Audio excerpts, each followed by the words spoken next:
a la violencia. Hay varios estudios que les muestro qué pasa en esa situación de tensión o qué desencadena esa situación de tensión. Como cuento en el texto, algunos de esos elementos se empezaron a estudiar por los historiadores de la guerra. Hubo un primer general americano que hizo las primeras encuestas a soldados en la Segunda Guerra y saca los primeros datos sobre qué le pasa a los cuerpos de los soldados en el frente, y aparecen esos elementos como los más importantes estadísticamente. Es decir, la pérdida de control de esfínteres en la batalla, es decir, muchos se orinaban en la situación de tensión que genera la batalla, temblores, vómito, debilidad corporal, pérdida de control muscular y mental. Aparece esa idea de niebla de combates, como se describe, pero yo uso otro nombre en el texto, pero esa idea de ensueño, ¿no? de estar como con el cuerpo, tratando de controlar el cuerpo desde arriba y como dormido, que supone esa situación de enajenación, si ustedes quieren, propia de la situación. Ahora, la idea es esta operación: reconocer el hecho de que la situación de confrontación crea una situación de tensión y hacerse la pregunta, ¿cómo se pasa esa situación? Y ahí van a aparecer, si ustedes quieren, los patrones. En términos generales, esto no quiere decir en términos necesariamente empíricos, después hay que ver qué se da y cómo se da. El resultado que la mayoría de los trabajos muestran es que el mayor autocontrol de esa situación de tensión corporal hace más efectivo a una persona. Es decir, entre dos que se descontrolan y que estén empatados en esa situación de tensión, posiblemente la confrontación se disipe, se amenacen mutuamente, se puteen, se digan de todo, pero no pasa de ahí. Pero cuando alguien gana más control sobre otro, generalmente procede golpeando. Esto lo vamos a ver en el primer patrón, que es el más común. Entonces, la situación de autocontrol, tanto para no huir, para no dar la espalda, o para no someterse, o para tratar de controlar la situación, mejora la efectividad, tanto para desactivar como, si ustedes quieren, para ganar esa lucha. Y para seguir la idea hay varios mitos o cuestiones vinculadas a la violencia que aparecen en el texto como para completar la idea central que la violencia es difícil. Uno de los primeros mitos, y por ahí más popularizados por las películas, es que hay una idea de violencia contagiosa. Eso no quiere decir que los grupos no tengan violencia o no realicen la violencia, al contrario, estar en grupo es mejor, es más fácil para ejercer la violencia, pero en general esa idea de que todos pelean en un momento porque tienen ganas es errónea. Hay una foto que muestra bien en el caso del texto que les mandé, cómo las personas se abren, y posiblemente ustedes recuerden peleas en lugares abiertos, públicos, donde en general las personas se alejan y de hecho no intervienen en la situación de confrontación. Y no intervienen por esto, y eso es importante, porque ese mismo límite que pone la situación de tensión o la carga de tensión y temor aparece incluso para los que están más lejos. Y esa es una explicación más realista de por qué muchas veces no intervenimos cuando alguien golpea a otro. No es que las personas necesariamente desinteresadas en el otro o no tengan algún valor ético, sino que su cuerpo no se mueve. Lo van a ver cientos de veces reflejados en casos reales. Yo les contaba cuando tuvimos una charla previa en la comisión, que es el caso de los chicos de rugby que matan a un muchacho a la salida del boliche en las vacaciones. Si recuerdan esas filmaciones, van a ver que hay mucha gente que está cerca, e incluso cuando ya está vencido no intervienen. Incluso hay varios policías, pero creo que 2 policías. El otro mito es con que son largas. Ahí tenemos como una imagen muy poco realista, que que dan los medios. La estimación que hay a partir de videos de confrontaciones reales es que duran alrededor de 15 minutos. Perdón, de 15 segundos en promedio. Y solo se dan un par de golpes. Eso es importante porque si ustedes recuerdan los videos, el patrón más típico es la confrontación dentro del colectivo, donde se intercambian un par de golpes y termina la situación. Generalmente cuando la confrontación se hace más extensa es porque aparece algún condimento que son los que vamos a ver después. Y otro de los elementos importantes en particular para el karate, es que no solo es corto en el tiempo, sino que se producen microolas de entrada y salida. Es decir, la situación de violencia es tan difícil que es difícil sostenerla por mucho tiempo. Es muy difícil una descarga de golpes continua. Como vamos a ver después, salvo que esté de espalda, pero ahí de vuelta hay que ver el condimento. Pero es difícil estar golpeando todo el tiempo. De hecho, yo les contaba ahí que en su faceta incluso deportiva, hay intercambios de ritmos, y además cuando vean, si pueden, filmaciones, por ejemplo, de peleas de grandes grupos, hinchas de algún club contra la policía, por ejemplo, y la situación está empatada también, van a ver que se produce, lo pueden ver también en las manifestaciones, se producen corridas hacia adelante y corridas hacia atrás, es decir, entradas y salidas, porque es difícil sostener esa situación. Y lo mismo pasa en relación a esas microolas con las distancias. Hay cierta torpeza, lo pueden también percibir en las distintas filmaciones, en el sentido de manejo de la distancia, posiblemente porque esa situación de tensión corre un poco los parámetros perceptivos para acercarme al otro o alejarme, y van a haber choques, caídas, desequilibrios, golpear al aire estando muy lejos o estando cerca que los golpes pasen para el otro lado. Es decir, se da esa situación de no solo de distancia, de entrada y salida, sino descoordinada, si ustedes quieren, con falta de foco. Y eso nos lleva al otro elemento vinculado con una idea de violencia más realista, es que hay poca efectividad en la mayoría de esos encuentros más típicos. Incluso hay estudios sobre los disparos entre enfrentamiento de policías y ladrones, etc., y hay una baja efectividad incluso en esas situaciones. ¿Por qué uno tendría que entender esa ineficiencia, si ustedes quieren, para manejar la distancia, para sostener el ritmo, o para ser efectivo en los golpes? Y de vuelta volvemos al centro o al punto de partida, que es la situación de tensión que bloquea, si ustedes quieren, el manejo corporal, la capacidad de decisión, y algo que es importante también para el karate es la pérdida de motricidad fina y de movimientos complejos por esa situación de tensión. Hay uno de los textos que señalaba un ejercicio interesante para pensar esa pérdida de motricidad, que es: corra usted un pique de 100 metros lo más rápido posible y rápidamente agarre un lápiz y trate de escribir unas palabras, y va a ver cómo no puede coordinar la motricidad fina para escribir. Y es un lindo ejemplo. Imagínense en la misma situación de tensión lo difícil que es mover el cuerpo. Una vez hecha como esa introducción de algunos de los rasgos generales de los encuentros, aparece esta idea central también, como les decía, que es pensar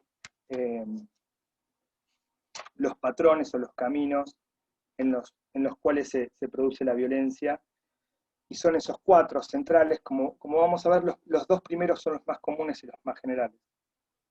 El primero es encontrar, o más bien sería percibir y demostrar que estamos ante un oponente débil. El segundo es la lucha en grupos o la lucha con audiencia. El tercero es un tipo de comportamiento furtivo, que salta, si ustedes quieren, la interacción cara a cara. Y el cuarto es esa descarga de ira incontrolable que algunas personas o grupos aprenden a hacer. Y en particular estos dos primeros que les decía, dan, si ustedes quieren, algo que también trataba de mostrar en el escrito, y es la atrocidad de la violencia. Es decir, cuando miramos la violencia en términos realistas, está muy lejos de lo que se puede entender como lucha con reglas o con cierta forma de cuidado, de honor, etc. Al contrario, está llena de atrocidad la violencia. Y una de las más atroces se da en este primer patrón, les decía que es el más común, que es encontrar una víctima débil. ¿Por qué? Y nuevamente, porque la situación de tensión se disipa o se abre o podemos saltar ese muro de tensión cuando percibimos que el otro realiza un comportamiento que habilita golpearlo. Antes de llegar ahí, yo les decía en el texto, hay muchas pruebas estadísticas de que la violencia se hace más sobre los débiles. Les decía, hay mucha estadística sobre violencia con niños, con ancianos, etc., desde cuidadores a enfermos. Pero en la situación más típica de encuentro, de intercambio de golpes, la debilidad tiene que ver con una postura. Buena parte de los trabajos dan cuenta de esto, y lo vimos en las fotos también. ¿En qué sentido la postura? Generalmente cuando perdemos capacidad de ver al otro y de sostener una postura erguida y firme frente a otro, habilita el ataque, porque generalmente es percibido como miedo. Y como las emociones se retroalimentan, uno demuestra miedo y de alguna manera motiva al otro a que prosiga. Todo con intercambios, si ustedes quieren, muy rápidos, pero tenemos esa capacidad de leer con los ojos la postura del otro y actuar. Esos patrones, como les decía, que percibe una víctima débil, son dar la espalda, esconder el rostro, huir, caerse, correr. En los videos que vieron la mayoría de ustedes van a encontrar cómo no solo la violencia se ejerce más fácil con un caído o con alguien de espalda, sino que aumenta el ritmo. Yo les hacía ver en algunos de los videos que la seguidilla de golpes y patadas aumenta cuando la otra persona no puede responder. Ese es el patrón más universal. En general, buena parte de los estudios reconocen que los ojos y la cara es el arma, si ustedes quieren, más simple y poderosa para defenderse de este tipo de violencia cara a cara. Después volvamos un poco sobre eso. El segundo patrón, también más común, es el de la violencia en grupo. Ahí la idea más general es que los grupos ofrecen una motivación para pelear. Este es, si ustedes quieren, el argumento de todos estos tipos, bastante diferentes, de hecho, también de encuentros violentos. Es decir, si la situación de violencia, como les decía, crea esa situación de tensión y miedo, cuando tenemos una audiencia que nos promueve a pelear o estamos peleando juntos, es más fácil saltar esa barrera. Yo en el texto les pongo tres grandes grupos de situaciones violentas con audiencia. El primero, el que todos conocen bien y no me voy a detener, es el de la violencia que se da con audiencia, con reglas en deportes de combate. Todos ustedes son practicantes, maestros, y sin duda tienen mucha experiencia en eso, así que no me voy a detener ahí. El otro tipo común dentro de violencia grupal es el de violencia como juego, si ustedes quieren, ¿no? Es el juego de adolescentes que de hecho puede ser muy peligroso, y hay un montón de accidentes que pueden encontrar tanto en videos como noticias en diarios de alguien muy lastimado o incluso que ha perdido la vida en esos juegos. Pero son una especie de duelos, como les decía, parecidos, si ustedes quieren, a los de, en algún punto, a los que les mostré las fotos del siglo XIX, donde los compañeros promueven la pelea o un enfrentamiento. Y de hecho rodean la situación. Hay un par de videos donde se instan, ¿no? Se motivan a pelear todo el tiempo, y a veces ese mismo grupo puede separar, es decir, puede poner un límite. Después vamos a volver sobre eso. Y el último, que es para mí, si ustedes quieren, el más problemático, es un grupo que ataca a una o dos personas o a una persona sola. Es el más problemático porque es el más violento, y como les decía en el texto, supone que se mezclen dos patrones, que son, por un lado, encontrar una víctima débil, y por el otro, estar acompañado por otros. Esos dos elementos se conjugan, mostrando, si ustedes quieren, la cara más atroz de la violencia. Y es una situación difícil por donde se la mire, si ustedes quieren, porque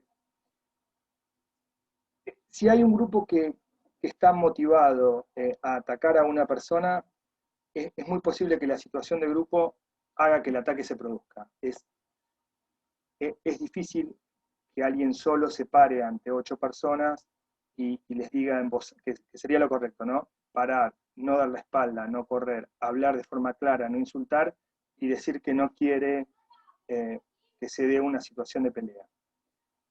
Es difícil que se dé esa situación, puede pasar. Lo común es que el grupo nos asuste, corramos y alguno pegue. Y como vieron en los videos, cuando alguno lanza un golpe, después se vuelve una avalancha, porque ahí se habilita a que todos salten, como les decía, esa barrera de tensión. Entonces es difícil para el que está solo, y yo, dándole un poco de vuelta a la cuestión, les decía que también es una situación difícil para los que son parte del grupo no actuar y no sumarse a la motivación, a la energía, a la idea de castigo que tiene el grupo con respecto a otro. Y esto pasa mucho en jóvenes,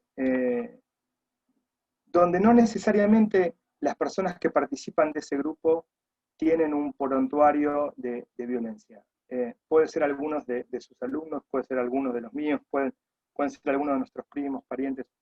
Sí, tal vez alguno recuerde sus andanzas, tal vez haya vivido una situación así alguna vez.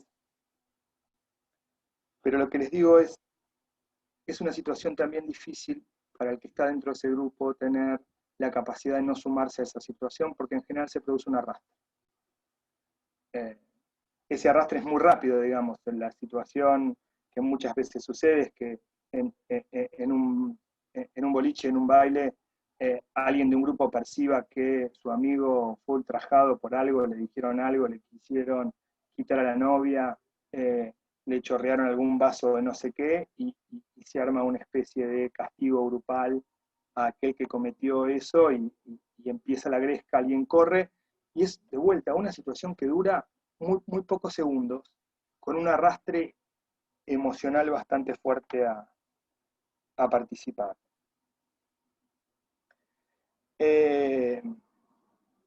Bien, si quieren después volvemos sobre esto, pero les decía, me parece que esta situación es la más compleja, y por ahí la que más tenemos que prestar atención, en particular con chicos más jóvenes que quieran sumarse a la práctica de karate. Los otros dos patrones no son tan comunes, se combinan generalmente con los otros dos. El tercer patrón que les decía es ese comportamiento furtivo, ¿no? Es decir, alguien que sortea la interacción, no se somete a estar cara a cara frente a otro y ataca, y el ataque más común es por la espalda, o es por sorpresa. Como les mostraba en la foto, dos están discutiendo, también una situación bastante típica. Dos personas están discutiendo, subiendo el nivel de conflictividad, y de pronto aparece un tercero por detrás de alguno y golpea. También hay un par de videos donde se muestra eso, y después el video que encontré es esta cosa loca de competencia entre jóvenes en Estados Unidos, donde golpean a personas que van caminando distraídas, que sin duda también es horrendo, pero lo que quería que vean ahí es ese patrón. Eso es posible porque es más fácil hacerlo, y es más fácil porque sorteamos la vista de los otros. En la charla anterior del grupo, alguien recordaba que también es el patrón común de ataque del delito, digamos. Cada vez que nos roban, en general, se busca ese comportamiento sorpresivo. Ahí, de vuelta, lo que me gustaría que recuperen en ese patrón, o para pensar en ese patrón, es que mirar a alguien es difícil. Yo les pongo el ejemplo de ese juego de nenes, que es sostener los ojos, y es muy difícil porque uno baja la vista o cambia la vista.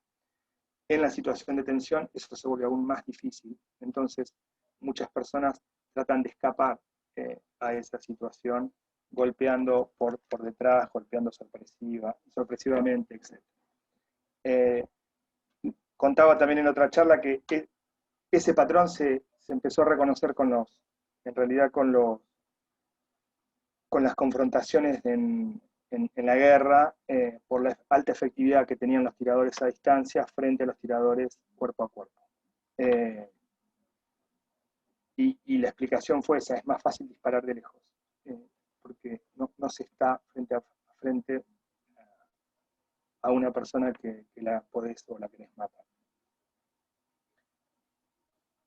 El cuarto y último también es difícil. Yo encontré pocos casos, por ahí la foto de Tyson y ese video donde muestra a una persona golpeando todo lo que encuentra en una especie de descarga de ira incontrolable, en un frenesí violento.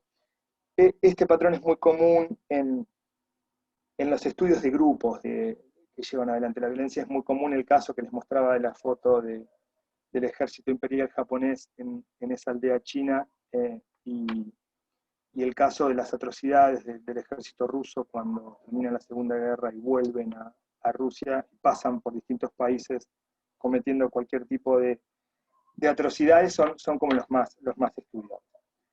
Individualmente, que se encuentran menos patrones, la idea es más o menos la misma. Alguien aprendió por algún tipo de socialización en la violencia a golpear rápido, antes y de forma imparable. Y de vuelta es una acción aprendida, una conducta aprendida. Tendrá sus rasgos psicológicos, etcétera, pero no me interesa a mí ahora ese punto, y tampoco lo sabría cómo decir, pero son patrones que se aprenden.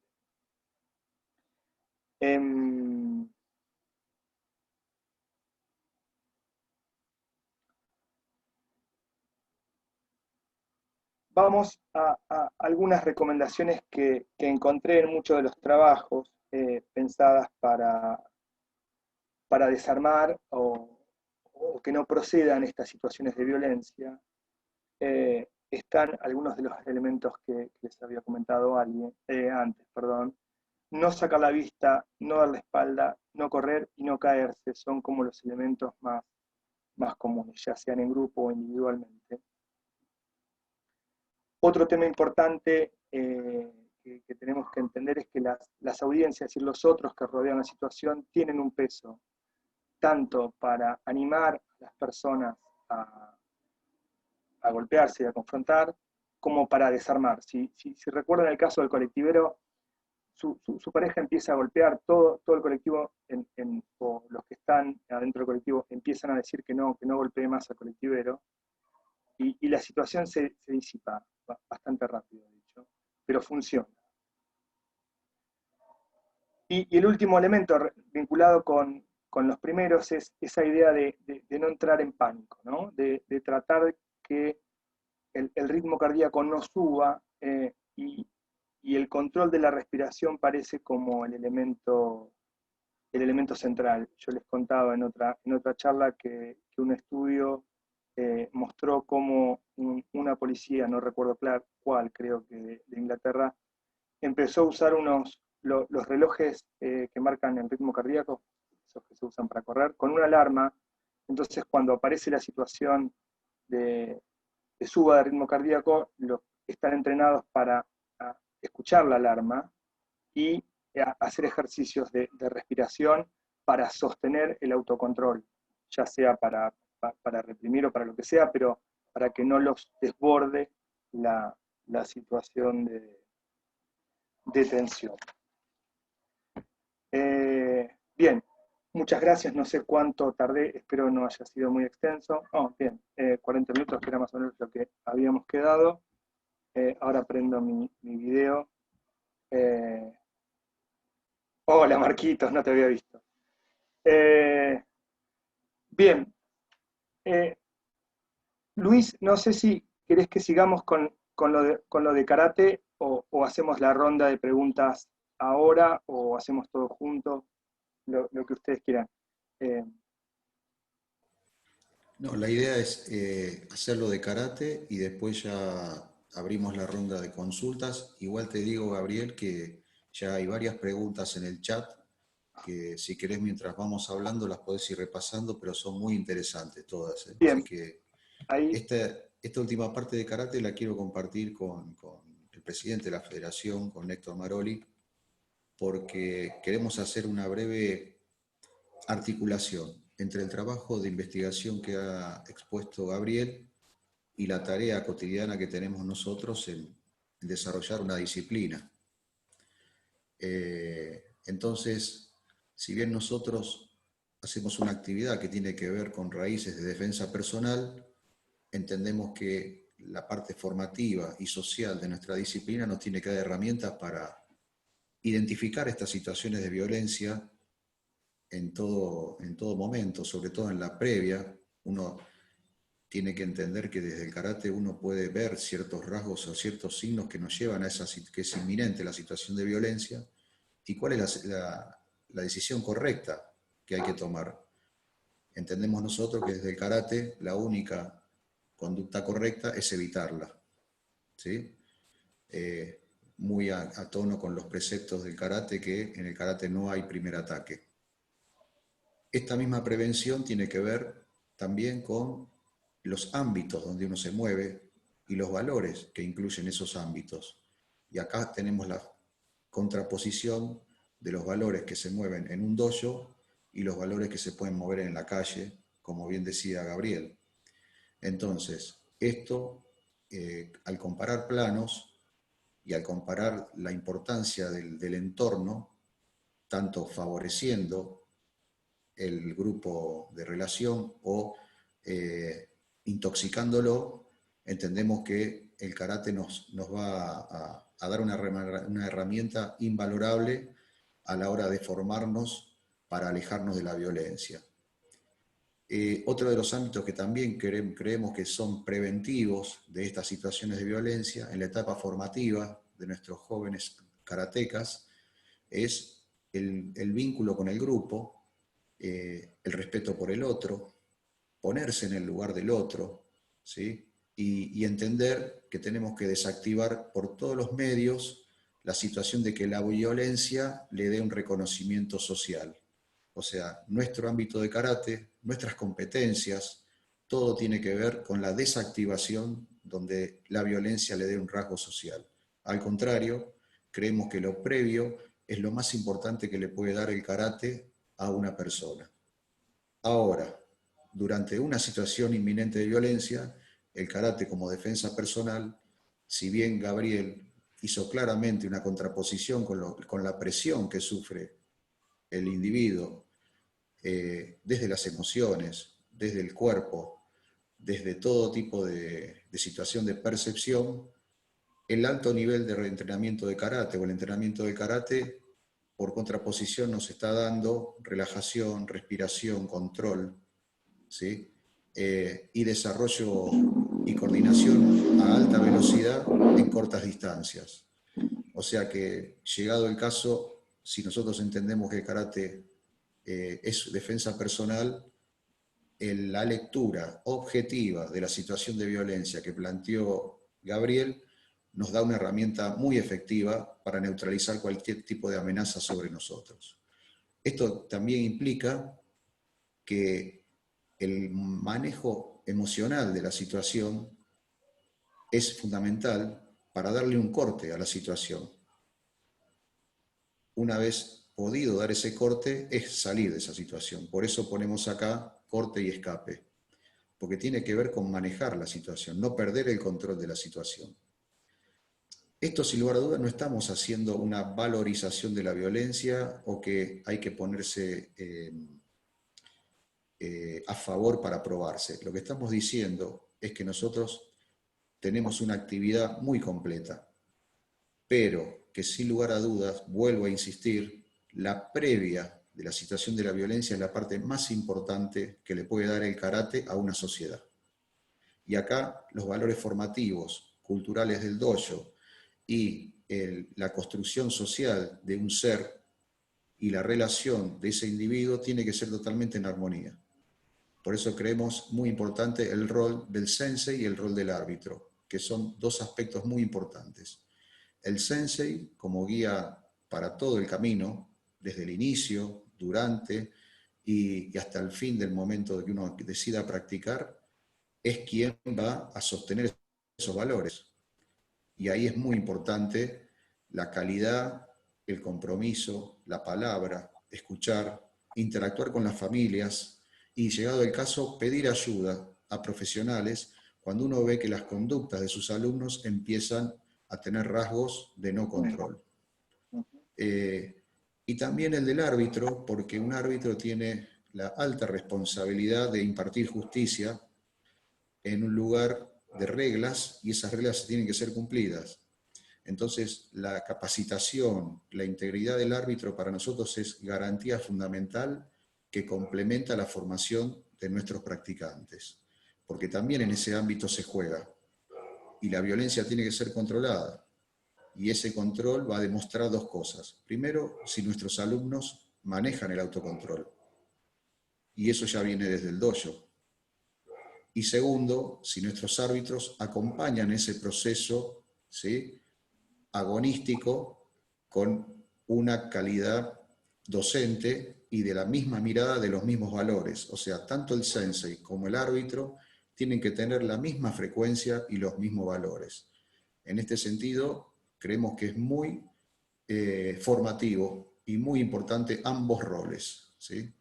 De mi parte, nada más, simplemente quería hacer una articulación de la charla que ha dado Gabriel, a la cual le agradezco muchísimo, y esta articulación fue posible porque hay un equipo trabajando y estuvimos dialogando y estuvimos evaluando las características del mensaje que nos traía Gabriel y los mensajes que nosotros necesitamos sostener como la cultura de nuestra institución. Dojo, escuela y federación. Héctor, te cedo la palabra, muchas gracias.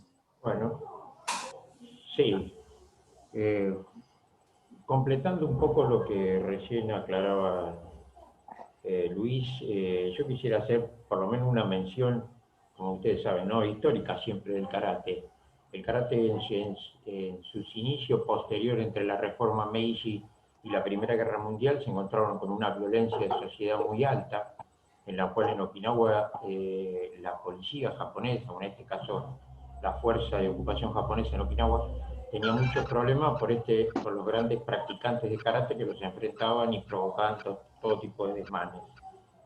Fue muy violenta esa parte de la sociedad que no lograba entender a una sociedad japonesa, que no eran ellos japoneses, que no hablaban su idioma y que se sentían realmente diferenciados con el japonés en su territorio. Esa violencia casi se ejerció hasta la Primera Guerra Mundial, inclusive hasta la muerte de Itosu Sensei, que fue uno de los grandes reformadores. La reforma Meiji intentó frenar un poco esta violencia, por eso el karate estaba mal visto, y el gran trabajo de Itosu, que siempre lo recalco porque el karate le debe este reconocimiento de haber sido un gran reformador. Algunos hablan del gran difusor, pero no hablan del gran reformador de karate que fue Itosu. Itosu logra convencer en la reforma educativa que karate entre en el Departamento de Educación Física como actividad física, para frenar por un lado, lo que pensaban las autoridades japonesas de la violencia que generaba karate. Itosu Sensei hace un recorte en los programas y le muestra toda la parte formativa, e inclusive aparece un término que ya lo venía usando Matsumura, que era el Dojo-kun. Y eso es bastante importante para nosotros, porque el Dojo-kun significa la regla de conducta social. Y a veces nosotros inconscientemente, creo que hemos vivido en diferentes etapas, y a veces también sucede hoy con algunos senseis más jóvenes quizás, y aquellos que viajan a Okinawa y vienen con el Dojo-kun de Okinawa y lo cuelgan en su dojo. Cuando ese precepto de sociedad es para la sociedad okinawense o para la sociedad japonesa, no para la nuestra. O sea, nosotros tenemos la obligación como sensei de fijarnos esa regla de cuál es el error en nuestra sociedad. Y esto de la violencia nos trae a nosotros aparejado que fíjense que en muchos de los Dojo-kun estaba el de refrenar la violencia. Nosotros debemos por lo menos amalgamarnos a nuestra sociedad o darle respuesta, esta respuesta de conducta social en nuestro dojo. Por eso a veces es como un medicamento, que a veces no funciona porque no está en el ambiente adecuado para que ese medicamento funcione. Lo mismo pasa con el Dojo-kun. Debemos nosotros impartirle a nuestros alumnos lo que nosotros creemos que en la sociedad falla. Y en eso tiene que ver esto de la violencia, en la cual uno de los puntos de ese Dojo-kun, autóctono, que ya también estoy proponiendo quizás para que lo piensen, que el Dojo-kun de Buenos Aires no es lo mismo que el Dojo-kun de Río Negro o de Santa Cruz, porque somos sociedades diferentes, porque hay ciertos conductos, no es lo mismo una gran ciudad que un pueblo, no es lo mismo una provincia que tiene una costumbre mucho más tranquila, entonces ese Dojo-kun debe ser acomodado a esos principios de esa sociedad a donde nosotros estamos enseñando. No tiene que ser foráneo nuestro Dojo-kun. Nuestro Dojo-kun tiene que ser en la sociedad en donde estamos viviendo, en la ciudad donde estamos viviendo, porque no todas las ciudades son iguales. Y el tercer punto, para cerrar, es el canal que otorga la organización a la práctica excepcional del combate. Y en eso tiene que ver la regla que lo aclaró Gabriel y Luis también, que tiene que ver en la práctica, porque los reglamentos imponen una conducta y el árbitro exige esa conducta a los competidores. Por lo tanto, el competidor que se exceda o que se violente, el árbitro lo va a sancionar y lo va a querer encauzar. Para todos los que fuimos competidores, nosotros sabemos que es eso. Si no aceptamos la autoridad del árbitro, no se puede competir. Directamente no entro al Shaiyo a hacerlo. Tengo que aceptar de que existe un árbitro que me va a decir cuándo me excedo. Y el reglamento está para eso. El reglamento está para darle las pautas al árbitro para otorgar un punto y favorecerlo, o para sancionarlo si ejecuta cierto nivel de violencia. Y eso lo pueden hacer las organizaciones que tienen sus campeonatos, sus torneos y sus reglamentos. Quizás aquellos que todavía no nos conocen a nosotros, la federación cuando abre uno de sus eventos, el director de la prueba lo primero que se asegura es que esté el médico en el recinto, el reglamento arriba de la mesa, donde cualquier árbitro por duda o cualquier director, decía yo, pues, ante la duda de una reglamentación va y se abre y se lee. Entonces, esa regla también ayuda un poco a todos los practicantes de karate, que quizás es un beneficio, es controlar su ira, controlar un poquito su violencia y volverse un poquito más sofisticado en el combate. Eso no quiere decir que se convierta en una persona violenta como algunos sistemas educativos creen que nosotros lo somos. Creo en las organizaciones, creo en los dojos de karate cuando imponen ese dojo-kun, sobre todo si son dojo-kun locales, donde inclusive su sensei o el que hace el dojo-kun termina imponiendo sus creencias, ya sean éticas o morales, ¿no? Ya sean religiosas o sean profesionales, que eso es lo que terminamos nosotros de darle a nuestros alumnos y asegurarles de que tengan cierta conducta social que los beneficie y que nos represente a todos en una sociedad más justa. Muchísimas gracias.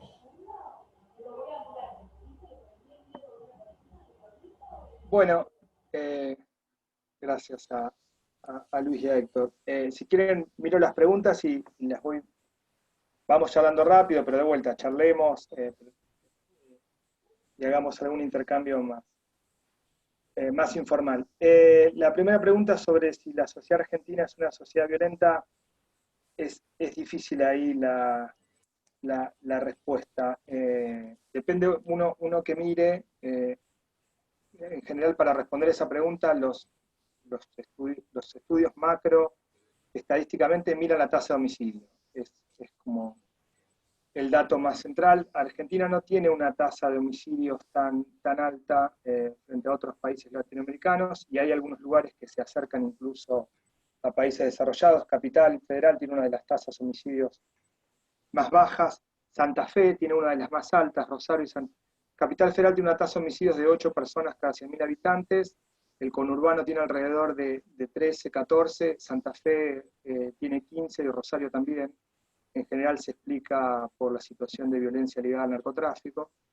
Pero depende, si ustedes quieren, los espacios, pero la tasa global no es tan alta. Pero después se pueden mirar otros elementos que uno podría considerar violentos, que no es la tasa de homicidio, las muertes por armas de fuego, las muertes en accidentes de tránsito, las muertes por alcoholismo, como a veces se toman como parte de violencia.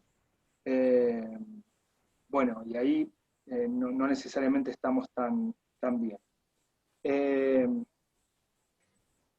¿Una persona normal en determinadas condiciones se puede volver agresiva? Sí, yo creo que sí. De hecho, muchos de los trabajos muestran que alguien en un ataque de ira, en una situación tal vez de tránsito, puede volverse violento, ¿no? Es como uno de los ejemplos también más estudiados. La propia situación crea una situación emocional que a veces no es previsible. De vuelta, personas que podríamos pensar que no son violentas, se pueden volverlo en determinada situación. Más allá de eso, sin duda hay culturas, si ustedes quieren, que operan, o que podemos pensar que operan promoviendo la violencia. Esa idea de la violencia que muchas veces traen los adolescentes al dojo, de la violencia como un orgullo, como una búsqueda de reconocimiento, de honor, o la capacidad de ser violento como un elemento que da reconocimiento a los otros, ayuda un montón a que los pibes busquen la gresca. Y después hay muchos estudios que ahora no viene el caso, pero que vinculan ciertas culturas con la violencia, culturas organizacionales como culturas de género, por supuesto. Si ustedes quieren, hay una cultura organizacional de la policía americana vinculada al racismo que ayuda a que esa violencia se dé. Pero no es el caso de mi trabajo, y tampoco soy muy versado en todas esas miradas. ¿Qué ventaja da ser practicante de karate? A mí eso no lo sé, digo, no sabría qué decirle. Yo creo que puede dar muchas ventajas, pero el paso no es directo.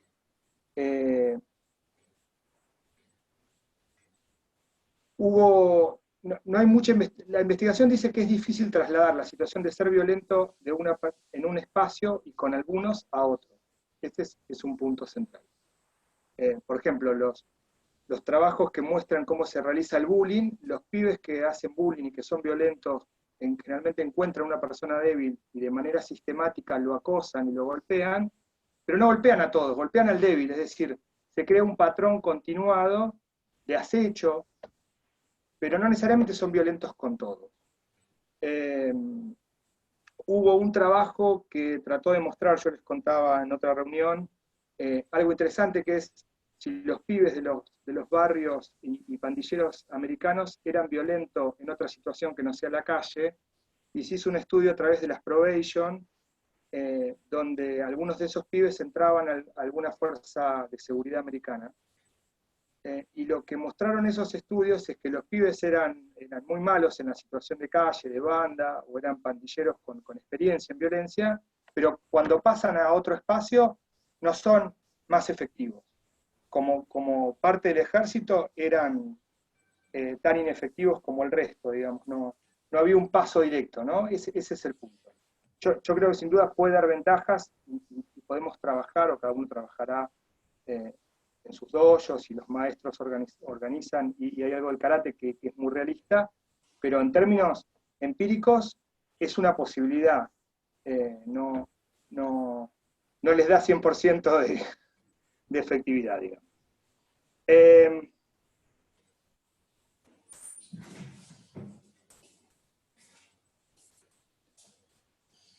Sobre si se pierde solidaridad natural de ayudar al más débil, yo creo que no, yo creo que lo que demuestran en general los trabajos es que es difícil intervenir. Yo en la primera charla que di contaba de una situación, yo era muy chico,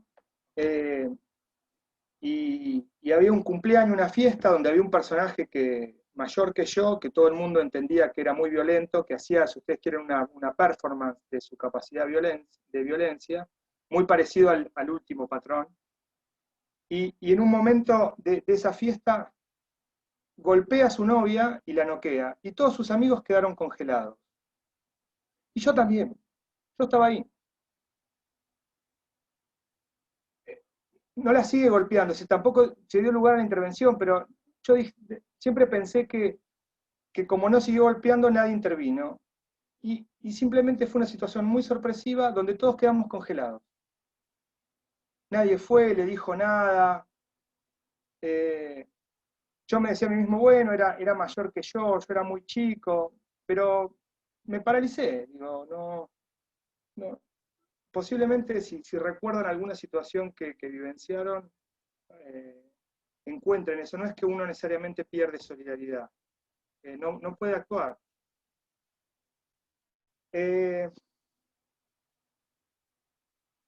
Bueno, hay una pregunta sobre el árbitro, cómo diferenciar la violencia y la dirección. En todo caso lo dejo para los maestros. ¿La violencia está relacionada con el medio sociocultural? Sí, sin duda. Hay que ver qué entendemos como por medio sociocultural, pero hay muchos trabajos del aumento del delito en comunidades, en barrios, generalmente ligados al aumento de los negocios ilegales, desde el narcotráfico hasta otro tipo de ventas. Y en general donde hay, si ustedes quieren, grupos, pandillas, que luchan por el acceso a territorio para el comercio de cualquier tipo, para el comercio ilegal en general, y hay un retiro de la policía o una convivencia, aumenta el patrón de violencia para todos. Sí. De hecho, hay un estudio que mostraba que las personas que viven en esos barrios, cuando son sometidos al abuso por parte de bandas ligadas a pandillas, narcotráfico, etc., ellos también elevan como protección el nivel de violencia. Entonces, cualquier problema con el vecino lo arreglan a los tiros, porque en el barrio, para estar más tranquilo, hay que demostrar hacia los otros cierta capacidad de violencia. Entonces, una situación así sube el nivel de todas las personas que viven ahí, y es una cuestión muy, muy compleja. Acá se da mucho en Santa Fe. La cuestión del alcohol y de las drogas es un problemón.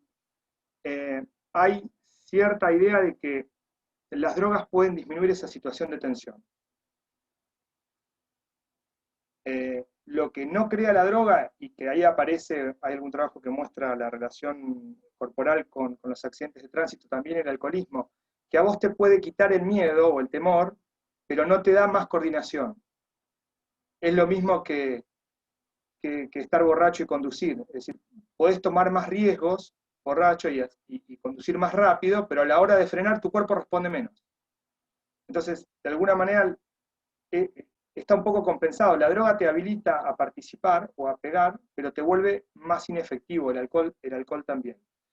Lo que sí hay, y eso también hay bastante laburo, es que hay una acción del grupo automotivándose a ser violento, y en ese ritual el alcohol y la droga sirven.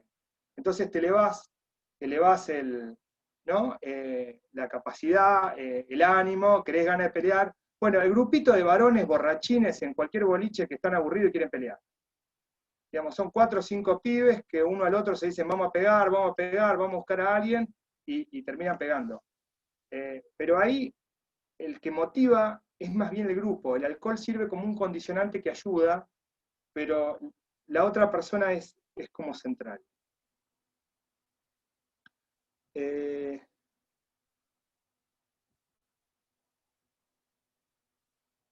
Acá lo de Cobra Kai, en general todas las películas tienen, de vuelta, piensen en lo que vimos al principio, ¿no? Que son más cortas, las personas se ponen tensas, hay mucha ineficacia, no sucede como en las pelis, nadie habla en las peleas de verdad, nadie habla, nadie se ríe, nadie puede tomarse 5 minutos para pensar una super estrategia ni hacer 50 patadas voladoras porque el cuerpo no lo deja.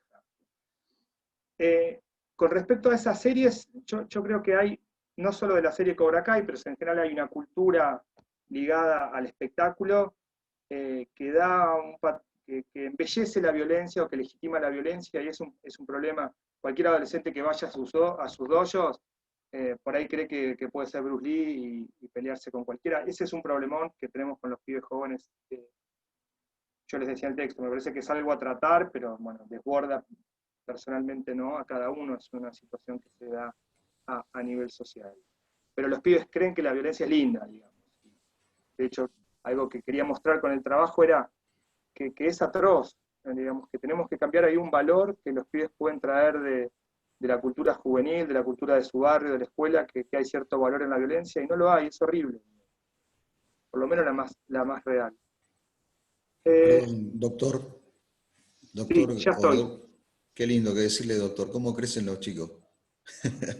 Realmente mucho respeto por el trabajo que estás haciendo. Te diría de contestar la última pregunta y después Bueno, abriríamos los dale. micrófonos a que cada uno que ha participado, si quiere expresar alguna idea, alguna conclusión, creemos que puede ser también enriquecedora para esta jornada. Gracias, Gabriel. Elijo como última la anteúltima, y en todo caso después charlamos no está solo ligado a lo emocional, sin duda, hay motivos eh, de intereses, digamos, puede haber un motivo económico en hacer algún tipo de acción violenta, en robar a alguien, etc.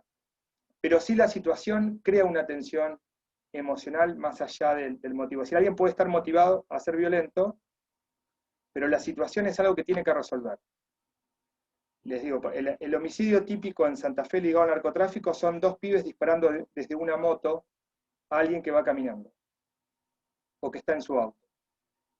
Es una forma de sortear la situación, disparan de lejos, matan a cualquiera que esté pasando por ahí, es una situación horrible, y están motivados porque alguien les pagó o porque realizan algún tipo de venganza, hay motivaciones extra, pero hay algo que tienen que resolver ahí, y lo resuelven de esa manera. Por ejemplo, pasar un poquito despacio con la moto, lanzar 15, 20 disparos y seguir rápido en la moto, y lo resuelven si ustedes quieren a distancia y de forma sorpresiva como estaba el patrón. Pero sin duda no es solo lo emocional, hay intereses, de todo, pero la situación emocional es algo a resolver. Bueno, y si quieren charlamos, creo que había alguna pregunta de reglas o de combate, pero bueno. Charlemos, abramos los micrófonos, yo apago el mío para escucharlos. Ahí pidió la palabra Maroli Rubén. En la pantalla dice Milton Maroli, pero es Maroli Rubén, está ahí escondido detrás de una barba. Por favor, habilitémosle el micrófono a Rubén, por favor.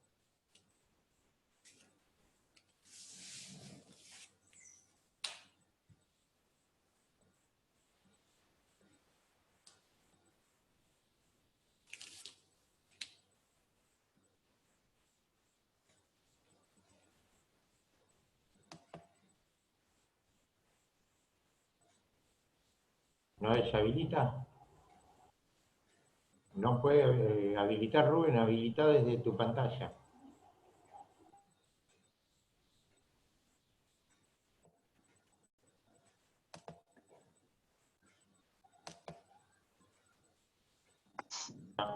Ahora sí, ¿no? Sí, sí, se escucha. Ahora sí.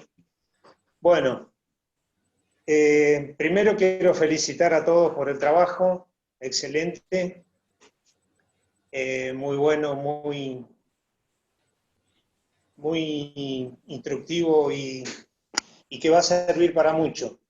Ahora, yo tenía una pregunta también para Gabriel, que es un gusto verlo después de tanto tiempo. ¿Cuánto de importante tiene el discurso de parte del Estado, digamos, porque sabemos que el Estado es el que tiene el control o las herramientas para dirigir esa violencia, para controlarla o para desatarla? Digo, ¿cuánto tiene de importante el discurso punitivista? Porque a veces baja de ciertos gobiernos el castigo y esa diferencia para marcar eso, porque a veces las sociedades se comportan de esa manera, porque escuchan de un organismo superior que la cosa es violenta. Digo, eso me gustaría saber si también tiene influencias en el comportamiento social y si eso lleva a mayor violencia. Desde ya, muchas gracias a todos.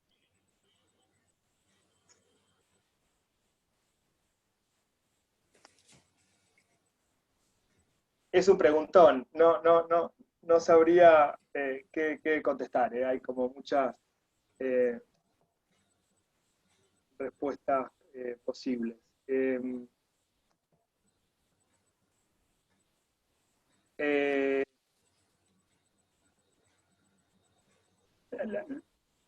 Tiene como muchas aristas, no sé qué podemos entender por Estado. Me queda no te entendí del todo lo de la cuestión punitivista.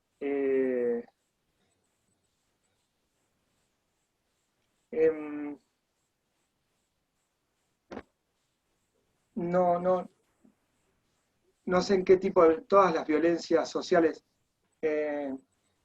o solo estás pensando en todas las, perdón, ¿estás pensando en todas las violencias sociales o en el delito? Porque esa es la distinción fundamental.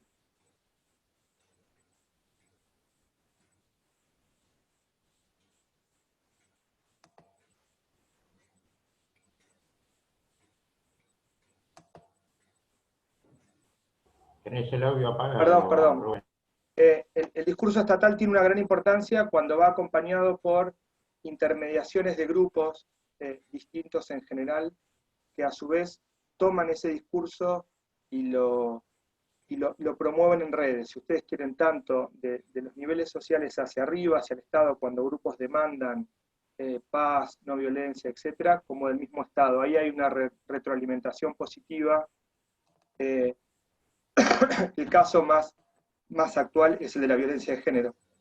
La violencia de género, el reclamo en contra de la violencia de género aparece con grupos de mujeres muy movilizadas que visualizan la situación de violencia, llevando la demanda al Estado, y a su vez el Estado promueve una transformación cultural en distintos niveles, desde los escolares hasta la ley Micaela, como alguno de los puntos, y se va retroalimentando, y esa es una acción positiva. Entonces, yo no acordaría que es solo el Estado. Me parece que cuando el Estado promueve un cambio y no es apropiado por grupos, instituciones y redes, es más difícil. Pero en general, cuando hay una coordinación micro-macro, si ustedes quieren, ¿no?, entre las redes de sociabilidad, algunas instituciones y el Estado, funciona mejor. Esa sí es todo. Respecto al delito y a la violencia en generalito, son otro tipo de políticas. Pero me parece que la más interesante ahora, en todos los niveles, es esa de la violencia de género. Y no, nada más que decir. ¿Puedo complementar algo, Gabriel, de lo que dijo Rubén? Yo creo que más allá del Estado, cualquier tipo de autoridad formal o informal, creo que vuelve a la sociedad más violenta si promueve la impunidad, en cualquiera de sus niveles.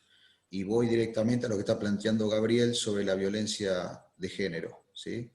Entonces, mientras la sociedad, sus instituciones, el Estado, todos, dejen cualquier hecho de violencia o de delito impune, van a generar una sociedad más violenta. Bien, gracias. Ricardo está pidiendo la palabra.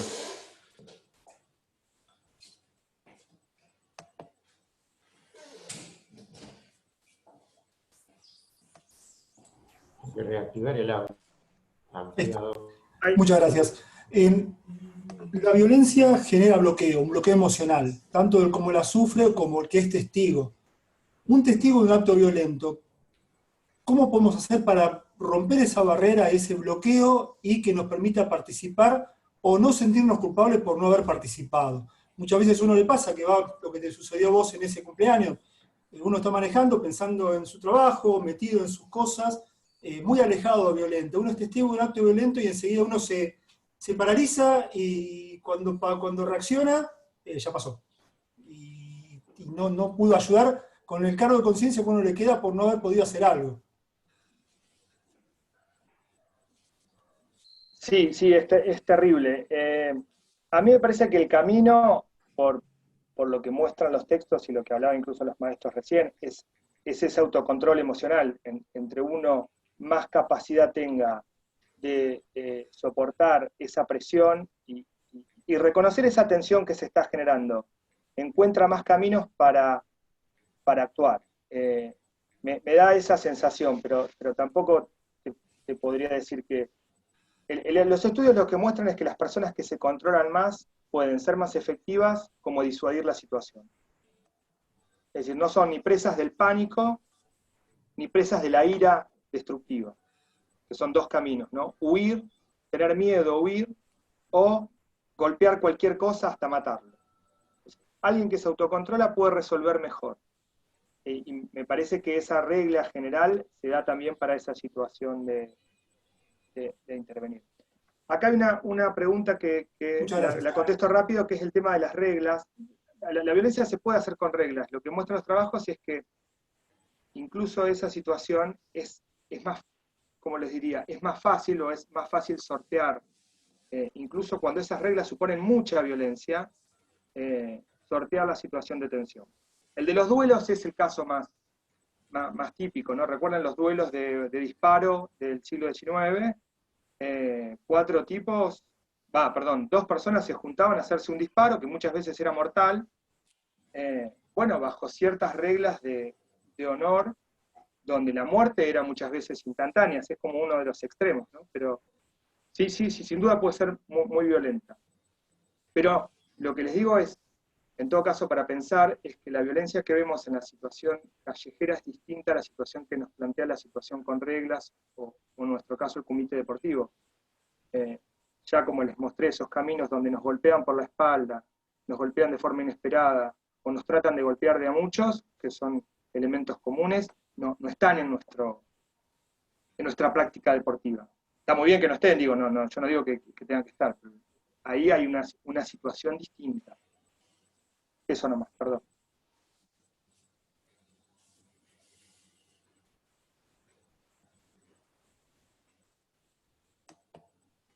Bueno, si no hay más preguntas, seguimos. Me gustaría hacer una pequeña aclaración, ya que hablaron de violencia de género. La Federación también, junto con esta comisión que creó la Comisión de Mujeres, que la preside la Sensei Cecilia Salvucci, en la cual están trabajando ese tema. Por eso Cecilia hoy está presente y están trabajando en un tema de violencia de género y poder mostrar su trabajo y lo que están haciendo. O sea que hoy este aporte que está dando Gabriel le va a ayudar muchísimo a esa comisión. Así que Cecilia, si querés decir unas palabras con lo que están haciendo, te voy a agradecer.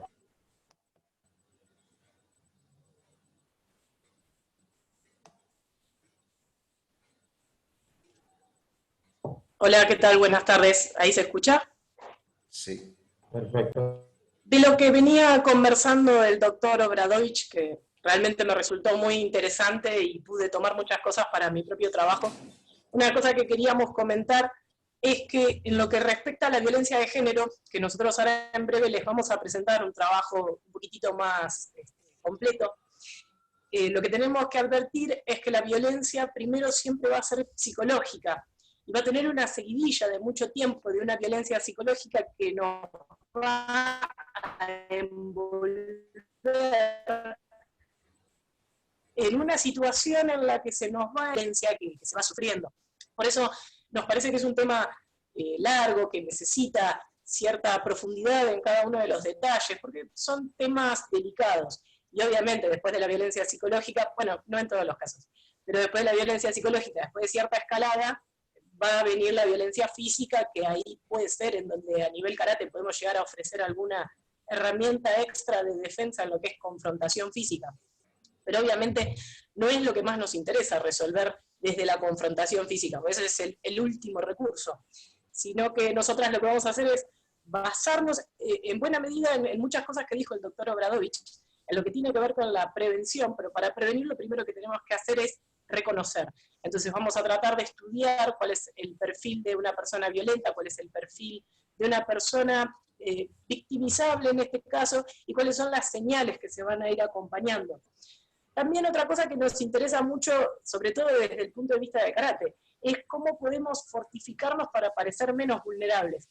Yo me quedo con una idea que tiró también el doctor al principio, que es que por lo general se busca un oponente que sea más débil que uno mismo. Esa es una condición, incluso cuando estudiamos temas de bullying, siempre vamos a ver que el grupito de chicos que quiere victimizar a alguien va a buscar al más débil del grupo.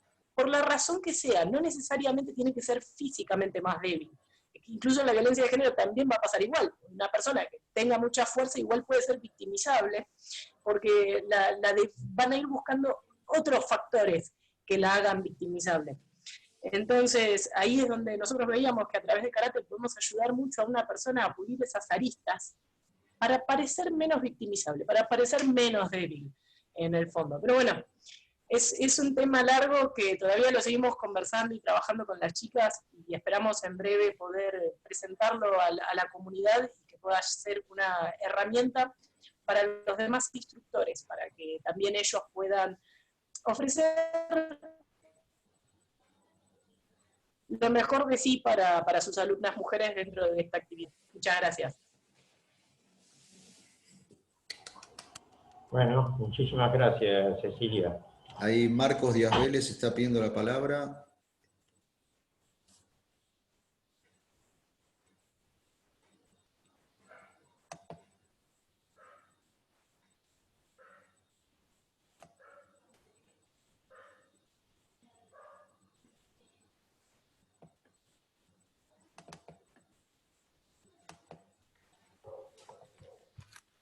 Ahora sí.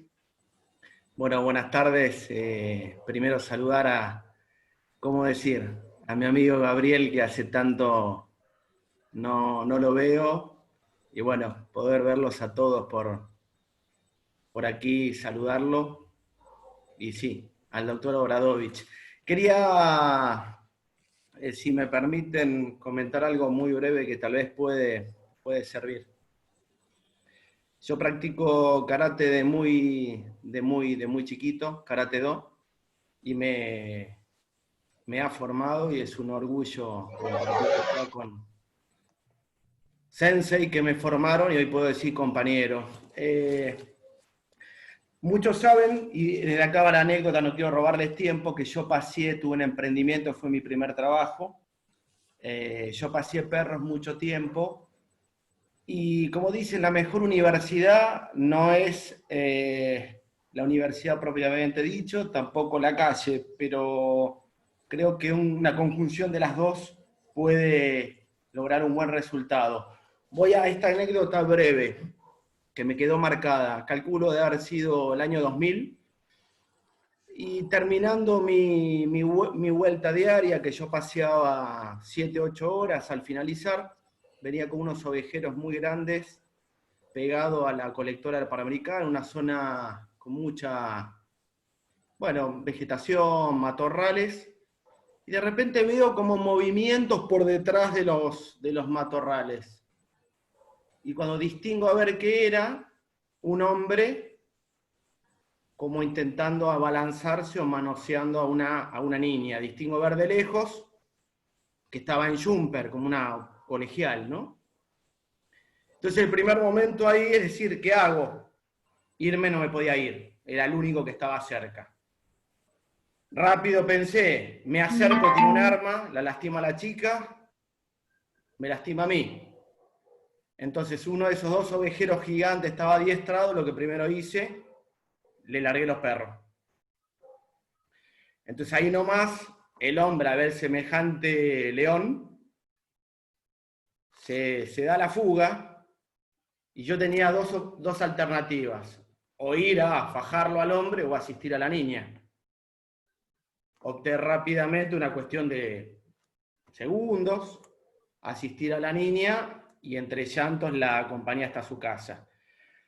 Yo creo que si hoy no lo hubiera hecho, no me hubiera enterado qué hubiera pasado, pero que seguramente si no la violaba la iba a marcar de por vida, entonces hoy puedo decir, y con gran satisfacción, que ayudé a la comunidad o que sea en ese rasgo. Pero como decían, es una fracción de segundos de ¿me involucro o no me involucro? No por esto decir uno es héroe o deja de ser héroe.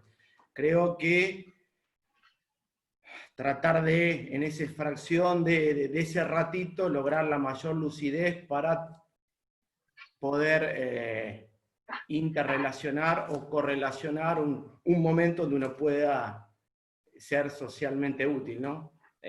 Más que nada eso, y me quedo hoy, ya que hablaban de violencia de género y que la Sense y Cecilia está comenzando con esta comisión, que bueno, nosotros como hombres y karatecas, a ver, hombres, seres humanos, tenemos que tener ese plus para poder ayudar. Perdón por haberlo hecho largo, pero quería también saludar a mi amigo del DO y a los Sensei, ¿no? Saludo grande. Buenísimo, muy bueno. Antes de cerrar, quisiera dos cosas y ya le dejo para que cierre Luis. Me parece no dejarlo pasar por alto. Quisiera mencionar que el doctor Gabriel Obradovich es doctor en sociología, profesor de la Facultad de Humanidades y Ciencia de la Universidad Nacional del Litoral, tiene una experticia en ciencia y tecnología sobre sociología política, teoría social y conflicto interpersonal, y nos enorgullece que pertenezca a una escuela de karate, Shorin-ryu Kodokan. Así que muchísimas gracias, Gabriel, doctor Gabriel Obradovich, realmente fabuloso lo suyo. Aplauso. Gracias. Muy bueno, Gabriel. Gracias, gracias. Qué incómodo que es que digan doctor, parezco abogado. Bueno, yo quiero cerrar agradeciendo la presencia de todos, de todas, felicitar al equipo recién constituido de la Comisión de Investigación, Innovación y Desarrollo. Es un espacio nuevo para nosotros, un espacio nuevo a nivel federativo, no había antecedentes, no hemos tenido antecedentes en otras organizaciones deportivas, así que es todo un desafío y una responsabilidad, y creo que el equipo tiene mucho compromiso, así que vamos a ir bien. También quiero agradecer a Héctor Maroli de impulsar este tipo de espacio y hacernos un poco más completos, porque nuestro camino fue transitado de una manera, lo mejor que hemos estado pudiendo hacer, capacitándonos, entrenándonos, poniendo lo mejor del corazón, pero ya a nivel institucional este rol es muy importante para darle una cobertura al resto de nuestra comunidad de karate, que somos nosotros mismos. Así que yo les quiero agradecer al equipo que se está conformando, felicitar a la Federación de Karate y Kobudo Okinawense por tomar este paso adelante, e invitarlos a todos que participen en este espacio de investigación y desarrollo. Este es un tema. Les quiero también contar que están trabajando en karate infantil. Hay una investigación y un trabajo que se está haciendo de karate infantil que está liderando Sabrina y Nicolás. Así que nosotros estamos colaborando también con ellos y entendemos que dentro del ámbito de karate hay mucha experiencia para poder compartir.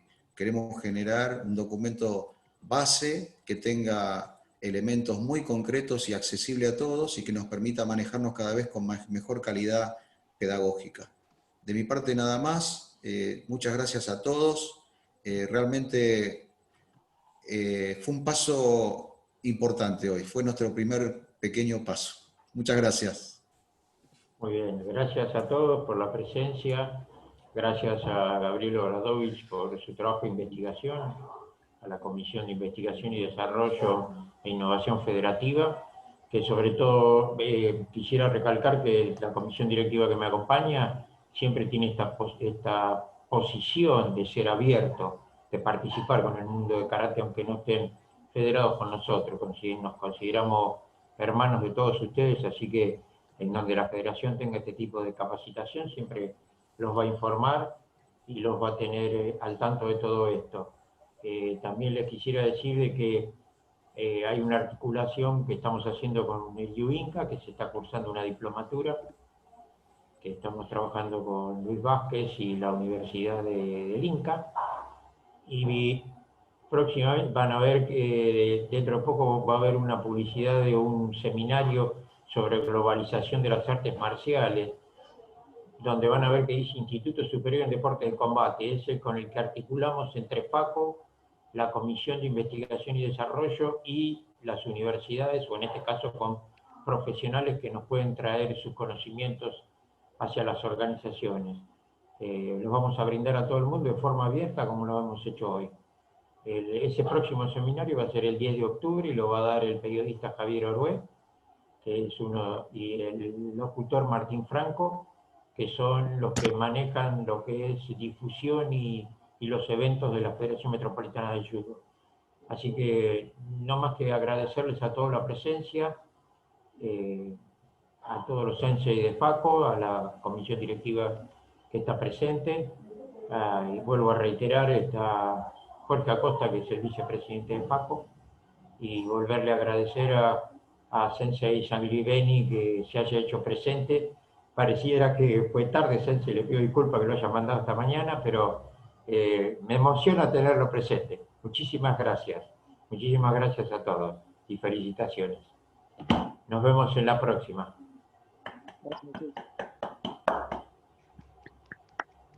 Muy bien.